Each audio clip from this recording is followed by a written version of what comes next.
कमल नयन को देखो चाहत, कमल नयन को इस दिन रहत उदासी अखियाँ दर दर्शन की प्यासी अखियाँ दर दर्शन की प्यासी अखियाँ हरि दर्शन की प्यासी अखियाँ हरि दर्शन की हरि दर्शन की हरि दर्शन की प्यासी।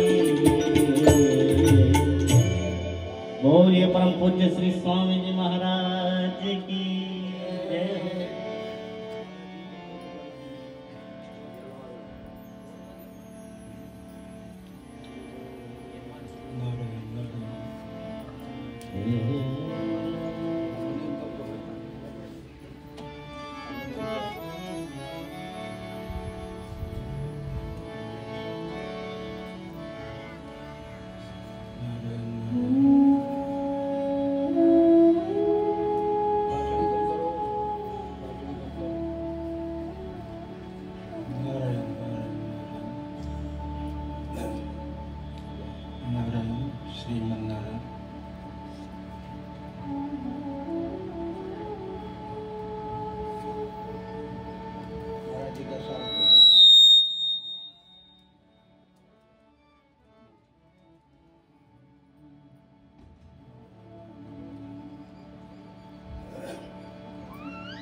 स्वरूपम्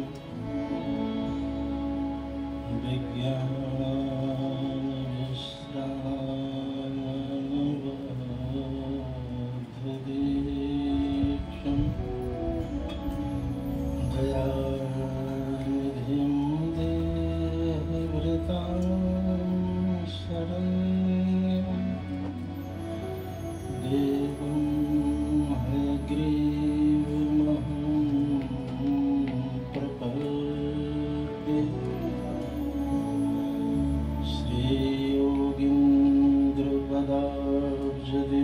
करुण संप्राप्त दीक्षा वरं ज्ञानाब्धे परिकालदेशकमनं संजात बोधोदयं भारद्वाज कुलावतीर्णमनघं सुग्रीवदुर्गाधिपम्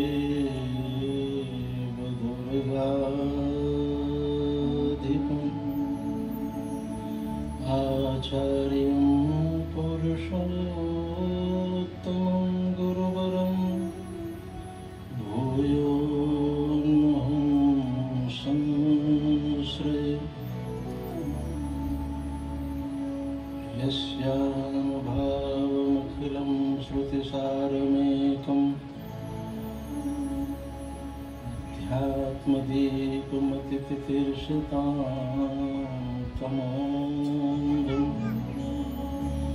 संसारिणां करुणयाः पुराणगुह्यं तं व्याससूनुमुपयामि गुरुं मुनीनां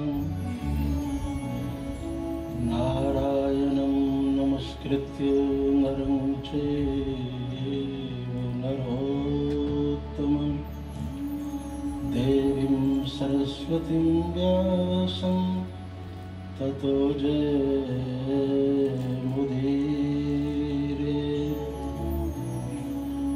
ॐ कृष्णाय वासुदेवाय हरे परमात्मने प्रणतक्लेशनाशाय गोविन्दाय नमो नमः। गोविन्द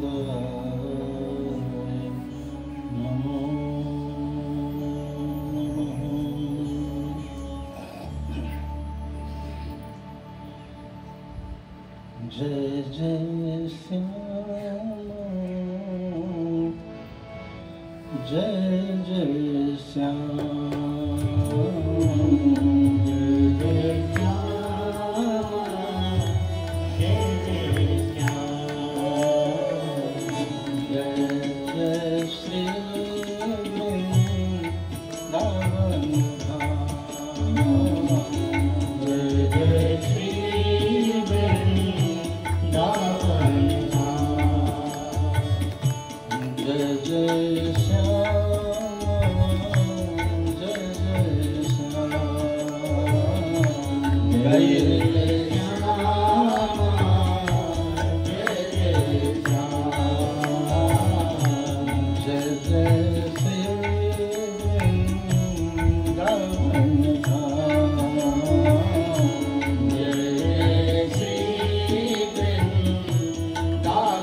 बोलिए भागवत भगवान की जय। श्री व्यासदेव जी महाराज की जय। श्री सुखदेव जी महाराज की जय। सद्गुरुदेव भगवान की जय। सत्य सनातन धर्म की जय। जय जय श्री राधे।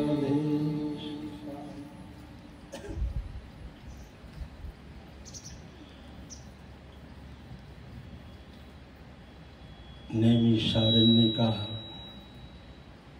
पावन पवित्र क्षेत्र ऋषियों के मध्य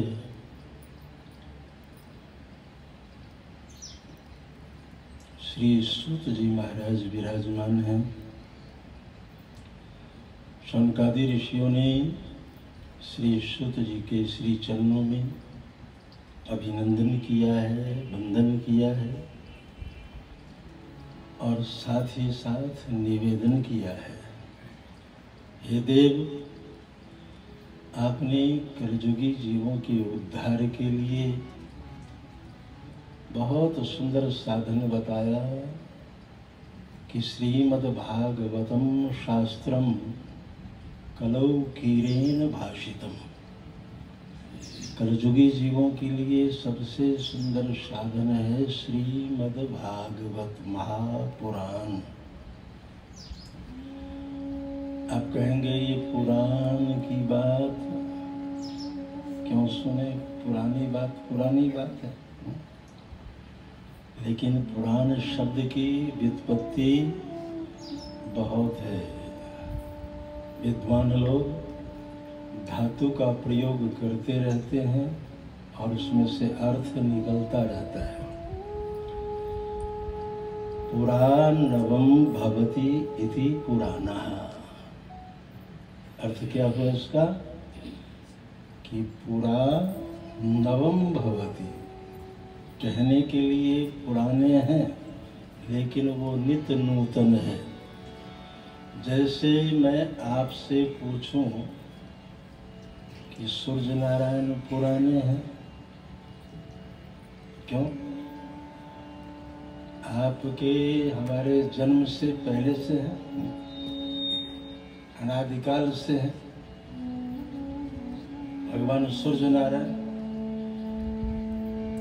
आप कहें कि सूर्य नारायण बहुत पुराने हो गए, इनकी जरूरत नहीं है, तो काम चलेगा नहीं, बात बनेगी नहीं। हम दिन का भी स्वागत करते हैं और रात्रि का भी स्वागत करते हैं, दोनों एक दूसरे का पूरक है। दिन की महिमा क्यों है? इसलिए कि रात है। ज्ञान की महिमा क्यों है? इसलिए कि अज्ञान है। प्रकाश की महिमा क्यों है? अंधकार है। पुण्य की महिमा क्यों है? पाप है। ये एक दूसरे का पूरक है। सिर्फ पुण्य की चर्चा करे तो बात बनेगी नहीं। सिर्फ दिन की ही बात करे, रात्रि न हो तो घबराहट नहीं होगी। वो दिन ही दिन हो रहा है, रात तो हो ही नहीं कभी। रात भी जरूरी है। दिन में हम काम करते हैं और थक जाते हैं, रात्रि में विश्राम करते हैं।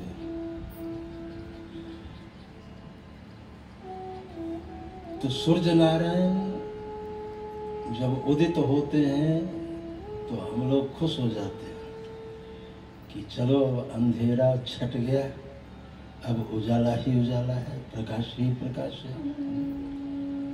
तो सूर्य नारायण की जरूरत डेली है कि नहीं बताओ, प्रतिदिन है कि नहीं? पुराने हैं वो, आज के तो नहीं।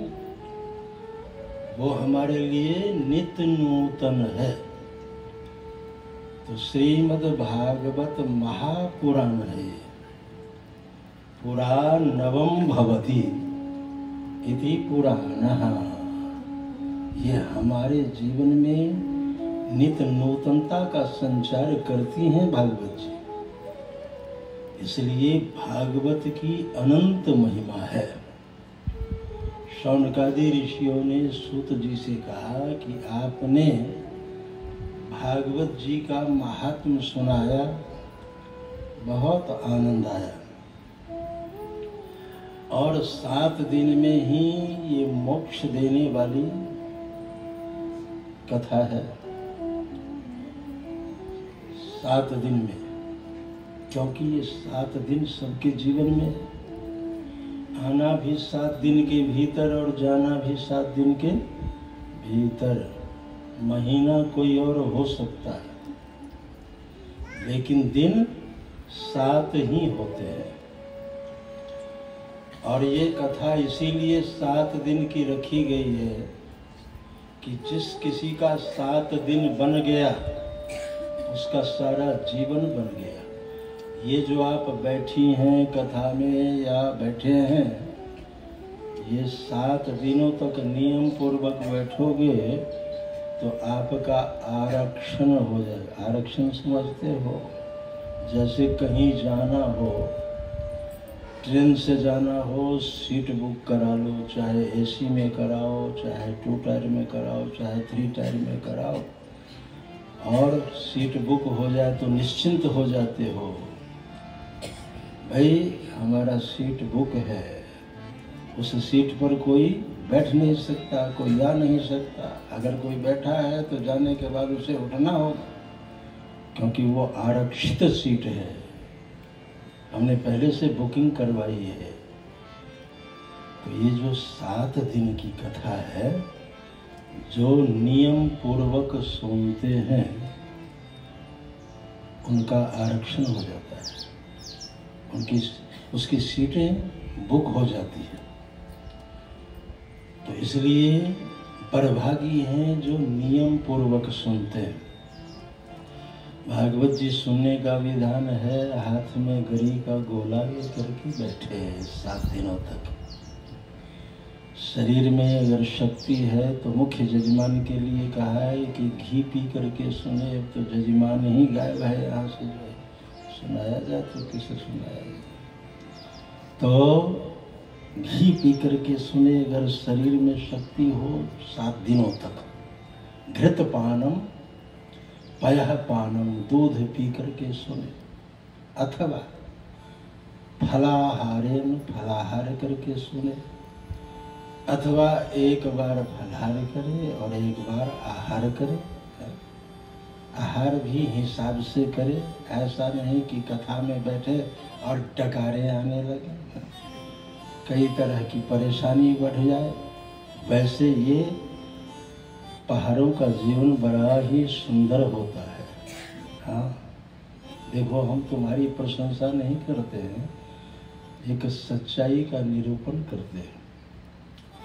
यहाँ पहाड़ों में रहने वालों की तबीयत जल्दी खराब नहीं होती, क्योंकि यहाँ का जो अंग्रेजी में कहे तो क्लाइमेट कहेंगे उसको, वातावरण। यहाँ के वातावरण में इतनी शुद्धता है, इतनी स्वच्छता है, और जल भी स्वच्छ है, सुपाच्य जल है। जो पहाड़ों में जीवन बिताते हैं वो, उनको कभी उदर रोग नहीं होता, मतलब पेट उसका ठीक रहता है, क्योंकि जल सुपाच्य है। इधर हो चाहे ना हो, इधर भी होगा। चश्मा का जल होता है पहाड़ों में, पीने वाला, उसको चश्मा का जल कहते हैं। इधर हम जब कुल्लू मनाली वगैरह की तरफ जाते हैं तो उधर चश्मा का जो है, रोहतांग तक हमने सभी जगह यात्रा की है, और पहाड़ों का जीवन खूब जिया है। अधिकांशतः जब इधर का कोई कार्यक्रम आता है तो मैं बाकी कार्यक्रम को किनारे कर देता हूँ, उसको टाइम दे देता हूँ कि अभी मैं जा रहा हूँ। पहाड़ों का आनंद अपना अलग आनंद है। बड़ा सुपाच्य जल है यहाँ का, बहुत सुंदर वातावरण है। तो इसलिए यहाँ जो भी खाओ हजम हो जाता है। फिर भी कथा में जजमान के लिए तो बहुत नियम बताया है, लेकिन जो नियम पूर्वक सुने उसके लिए ज्यादा नहीं खाना, ताकि कथा सुनने में कोई परेशानी हो। लेकिन यहाँ तो जो है कितना भी खाओ हजम हो जाता है। यहाँ के जल की विशेषता है, यहाँ के जल की विशेषता है। हमारे लाल जी शरण जो है, जब कभी पहाड़ों का प्रोग्राम होता है तो ये कहते हैं कि महाराज चलो, वहाँ का जल बड़ा सुंदर है। और खास करके मानधाला का तो कहना ही क्या है, इसका नाम ही है मानधाला। अगर कोई नहीं माने तब भी मनवा ले, जो है मान, फिर धा, और उसके बाद फिर ला। सबका अलग अलग जो है बहुत सारी बातें हैं। तो मानधारा का जल तो और सुपाच्य है, बहुत बढ़िया जल है। इसलिए घृतम पानम पयः पानम, घी पी करके सुने, दूध पी करके सुने, फलाहार करके सुने, अथवा एक बार फलाहार करे और एक बार भोजन करे। यहाँ तो पेटी का पेटी जो है सो रखा हुआ है, सेब फल जो ध्यावे फल पावे। और हमारा ये दशहरा जैसा शिष्य है कि पेटी ही उठा के लाता है, तो कहता है महाराज चाहे 7 दिन तक खूब फल ही खाओ। तो हमने कहा ठीक है, हम तो जिसका खाते हैं उसी का गाते हैं। जितना खाते हैं उतना ही गाते हैं। खाने में कमी करे तो गाने में भी कमी कर देते हैं। बोल सियावर रामचंद्र की जय। हाँ, तो ये बड़ा विलक्षण जो है महाराज अनुष्ठान है। नियम पूर्वक सुने तो 7 दिन में ही मोक्ष के द्वार तक पहुंचाने वाली ये कथा है, मोक्ष देने वाली। परीक्षित इस देश के राजा थे। जैसे देश का बागडोर किसके हाथ में है, अभी आपसे पूछूं तो कौन है देश का राजा? देश का सर्वश्रेष्ठ प्रथम नागरिक है प्रेसिडेंट। देखो देवियों का ही स्थान सर्वोपरि है। देवियां जो है क्या कर नहीं सकती, शक्ति शक्ति है। प्रथम नागरिक राष्ट्रपति और प्रधानमंत्री बागडोर संभाले हुए हैं देश का राजा। तो इस देश के राजाओं ने 7 दिन में ही मोक्ष प्राप्त किया है, इस भागवत कथा को सुन करके। सारे संसारे विषय विसंगा कुलधि क्षणार्थम क्षेमार्थम विवत सुख गाथा तुलसुधा। महात्मा का अंतिम श्लोक। परीक्षित साक्षी, परीक्षित जी साक्षी हैं।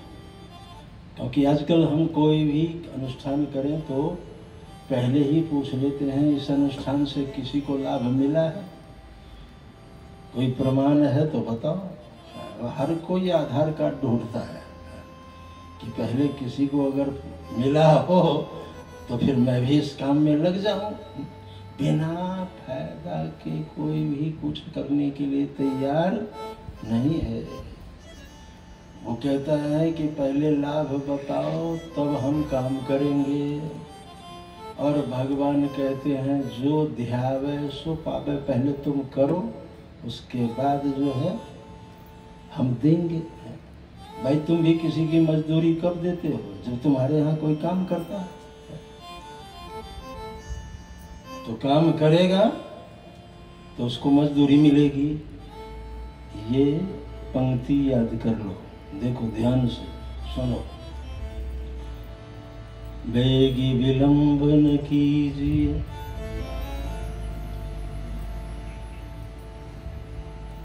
बेगी, इसमें देरी मत करना। बेगी विलंब न कीजिए, सुमिरिए श्री भगवान। जगत मजूरी देते हैं, फिर क्यों राखे भगवान। बेगी विलंब न कीजिए, सुमिरिए श्री भगवान। जगत मजूरी देते हैं, फिर क्यों राखे भगवान। तुम्हारे यहाँ कोई 8 घंटा काम करे और बिना मजदूरी लिए चला जाए तो चिंता किसे होगी? काम करने वाले को या काम कराने वाले को? वो तो आराम से सोएगा, क्योंकि काम किया है 8 घंटा, थका हुआ है, सो जाएगा। लेकिन तुम्हें नींद नहीं आएगी, काम भी किया, मजदूरी भी नहीं ली। कल आएगा काम पर तो सबसे पहले उसकी मजदूरी दे देंगे। ये चिंतन तुम्हारी बढ़े। तो बेगी विलंब न कीजिए, सुमिरिए श्री भगवान। जब हम किसी की मजदूरी नहीं रखते, जगत मजूरी देते हैं, फिर क्यों राखे भगवान। भगवान का अगर कोई कार्य करे तो उसकी मजदूरी कभी रुकती नहीं है, वो देता ही रहता है। उसको देने के लिए बनाया है। कुछ लोग ऐसे हैं जो देने के लिए आए हैं। माता पिता कभी तुमसे कुछ लेना नहीं चाहते, कुछ लेने के लिए तेरे को पैदा नहीं किया, हमेशा देते हैं। जाने से पहले भी जमीन जायदाद सब कुछ दे जाते हैं माता पिता, वो देने के लिए आया। गुरु किसी से कुछ लेने नहीं आते। मन में अगर भ्रांति हो तो इस भ्रांति को मिटा देना। वो लेने के लिए नहीं आते, देने के लिए आते। उनका अवतरण इसीलिए हुआ है, देने के लिए। वो देता रहता है और कभी हारता भी नहीं, थकता भी नहीं। बड़ी सुंदर पंक्ति है, कभी हार दाता की होती नहीं है, न जीता कभी लेने वाला। सुना होगा ये भजन, भरेगी तेरी न ये तृष्णा की झोली, थकेगा न वो देने वाला। वो कभी थकेगा नहीं है, वो देने के लिए आया है, तो देता है। लेकिन कहता है कि जो ध्यावे सोई पावे।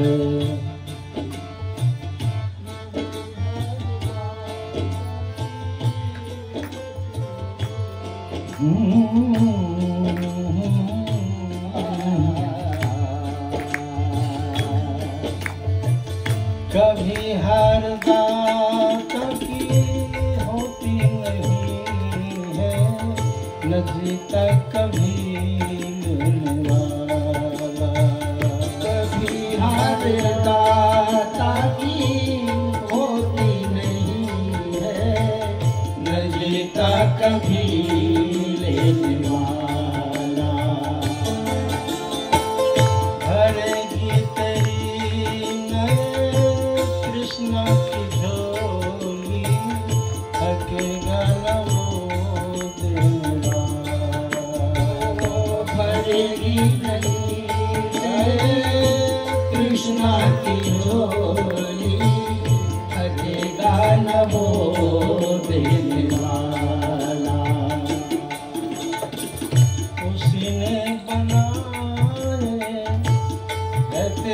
काया, काया में भक्ति का धन है समाया। जब भी तू चाहे इसे लूट ले, जब भी तू चाहे इसे लूट ले। मन के खजाने में माया ही माया, जब भी तू चाहे उसे लूट ले, जब भी तू चाहे उसे लूट ले। मन के खजाने में, हाँ, तन का खजाना है, मन का खजाना है, धन का खजाना है। खजाना सब समझते हैं और कुछ समझे या नहीं समझे। बच्चे जो हैं, छोटे बच्चे, वो कवर्ग न समझे, टवर्ग न समझे, तवर्ग न समझे, पवर्ग न समझे, लेकिन नोट समझता है, पहचान जाता है। आज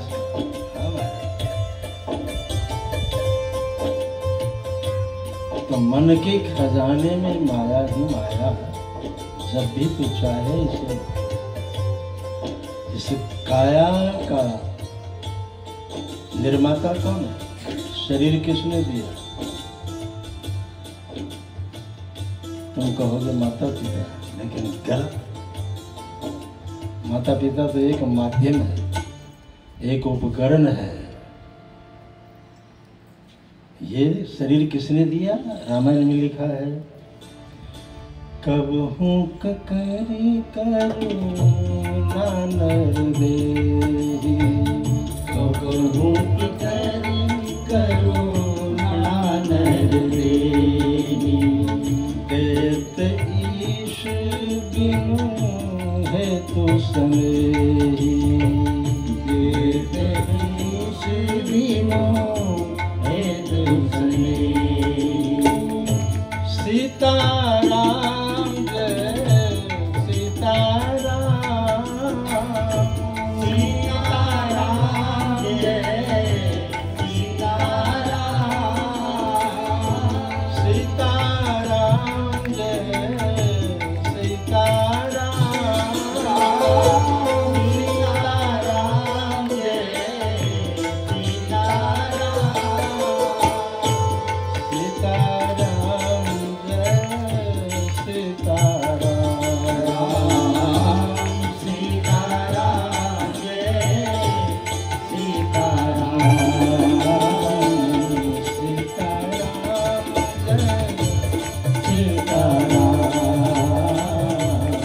सीताराम जय सीताराम, सीताराम जय सीताराम, सीताराम जय सीताराम। कब हुक करी करुणा नर देहि, अकारण करुण करुणा वरुणालय। जो बिना कारण ही जीवों के ऊपर करुणा करते हैं, कृपा करते हैं, दया करते हैं, उनकी कृपा से ये शरीर मिला है। भगवान ने कृपा की है। बहुत लोग अपनी ओर से चाहते हैं, भगवान से प्रार्थना करते हैं कि मेरे घर कोई संतान हो। महाराज नहीं, पुत्र तो पुत्री ही हो, लेकिन कुछ हो। अब उसकी इच्छा नहीं होगी तो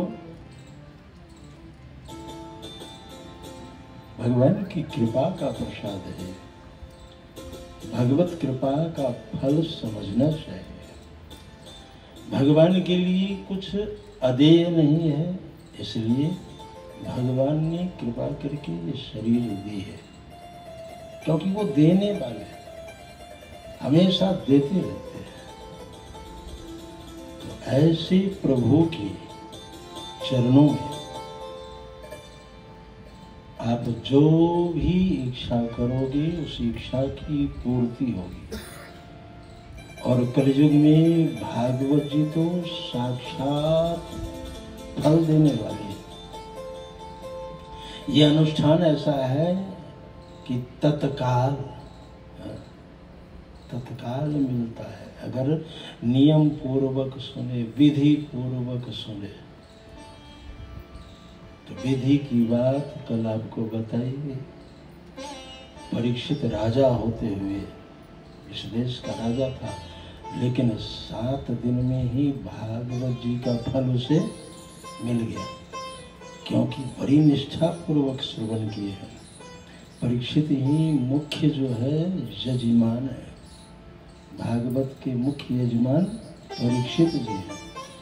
कतिपय अंचलों में जब हम जाते हैं, खास करके ये जो मध्य प्रदेश आदि का क्षेत्र है, उसमें जब भागवत की चर्चा होती है तो वो कहते हैं आयोजक लोग कि महाराज इस बार कथा के परीक्षित जी ये रहेंगे।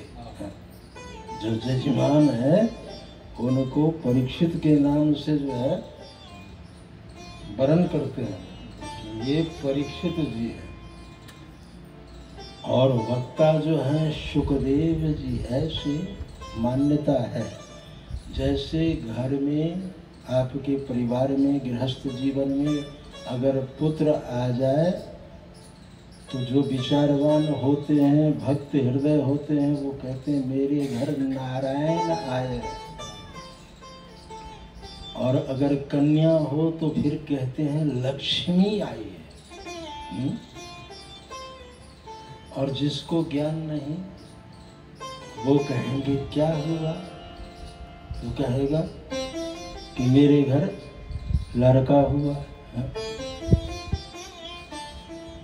जो माता पिता से हमेशा झगड़ा झंझट करे उसे क्या कहते हैं?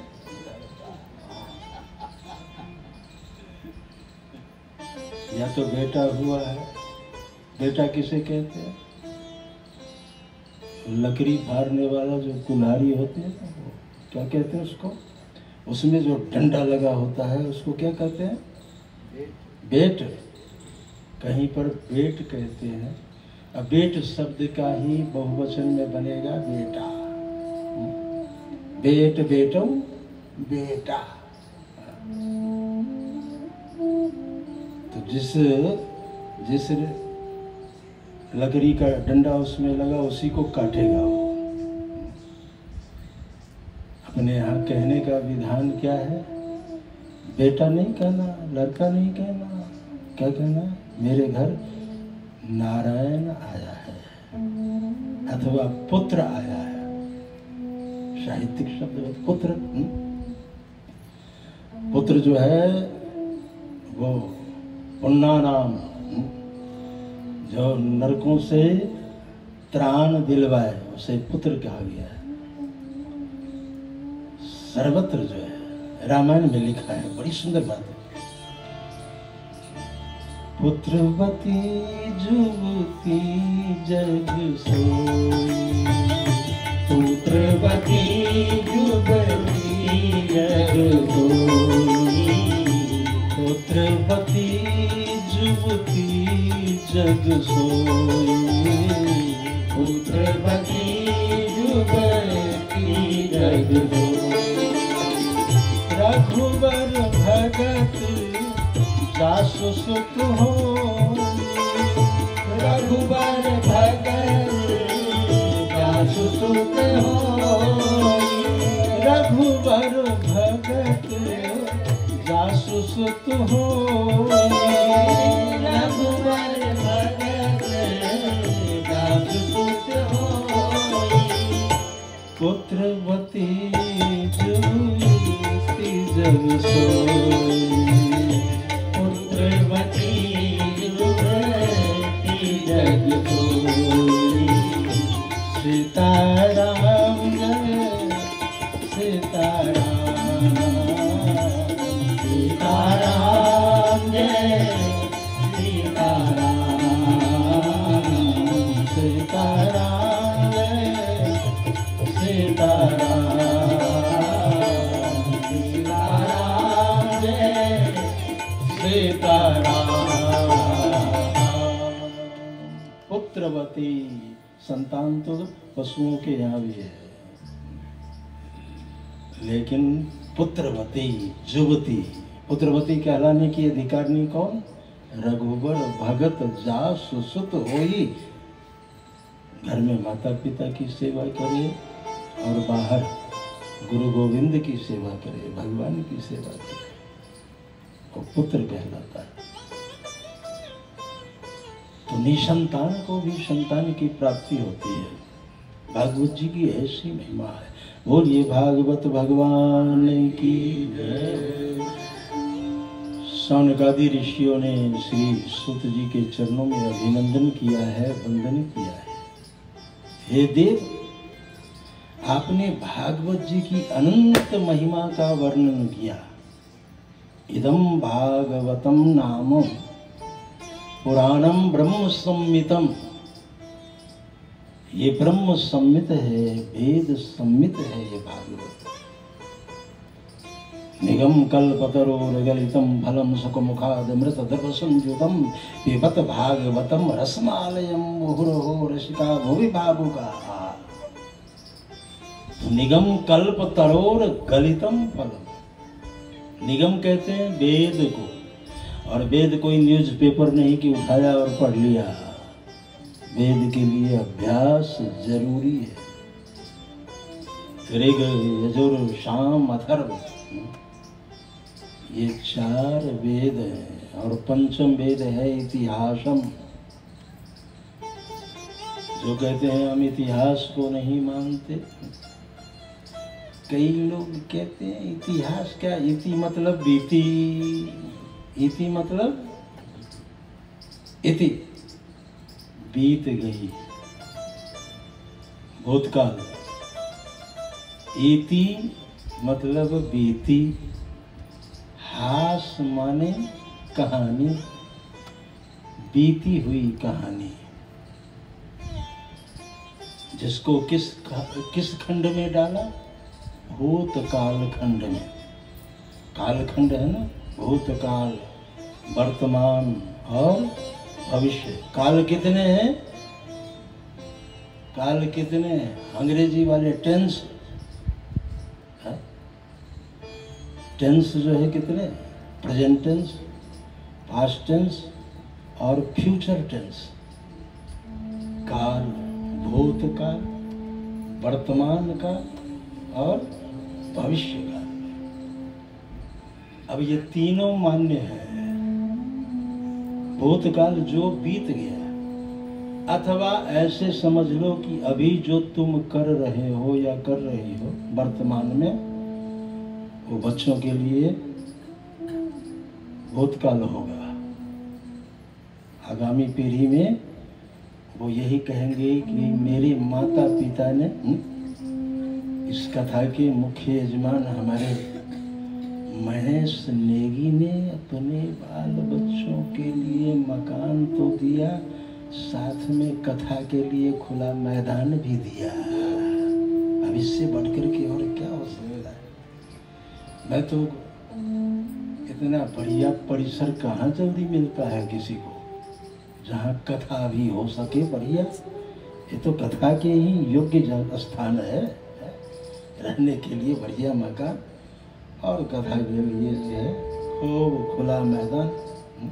विशाला वसुधा यत्र कर्तव्यम तत्कथा स्थलम, भागवत जी कहती हैं विशाला वसुधा। तो ये कथा की बड़ी सुंदर महिमा जो है, और ये जगह इतनी सुंदर जो है व्यवस्था हो गई।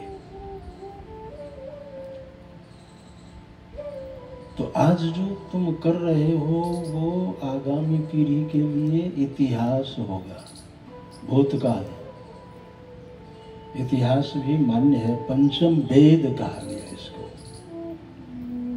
ऋग यजुर साम अथर्व और इतिहास पुराणम, ये पंचम वेद।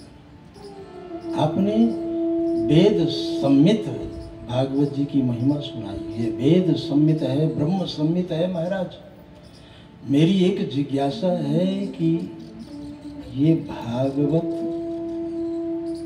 पहले कहाँ थी? प्रश्न तो प्रश्न है। आज सारी दुनिया सुन रही है भागवत जी की कथा, लेकिन कोई पूछे कि भागवत जी कहाँ थी सबसे पहले, कौन लाया है? जैसे गंगा जी में आज तुम डुबकी तो लगाते हो, लेकिन पृथ्वी पर गंगा जी को लाया कौन? अगर ये प्रश्न उठे तो भगीरथ प्रयास की चर्चा होगी। भाई किसने लाया इस धरा पर गंगा जी को? भगीरथ। तो भागवत जी कहाँ थी? भागवत शब्द की बहुत सारी व्युत्पत्तियां हैं और इसी में ये चर्चा है। संक्षिप्त में हम सुनाते हुए चलते हैं। भगवतः आगतम भागवतम, ये कहाँ थी? भगवतः इदम, भगवान की ही वस्तु है। भागवत किसकी है? भगवान की है, इसलिए इसका नाम भागवत रखा गया। भगवतः इदम भागवतम। एक विद्वान ने कहा नहीं, भगवतः आगतम, भगवान के यहाँ से आए हैं इसलिए इसका नाम भागवत रखा गया। एक विद्वान ने कहा नहीं, भगवतः गृहम भागवतम, ये भगवान के रहने का घर है। जैसे आप अपने रहने के लिए घर बनाते हैं, वैसे भगवान भी अपने लिए घर बनाए। उस घर का नाम क्या है? भागवत। बोलिए भागवत भगवान की जय। तो भगवतः गृहम भागवतम। एक विद्वान ने कहा नहीं, घुमा फिरा करके क्या कहना, एक ही ऐसा प्रयोग करो कि हर कोई उसको माने। कहा तो महाराज आप बताओ। तो कहा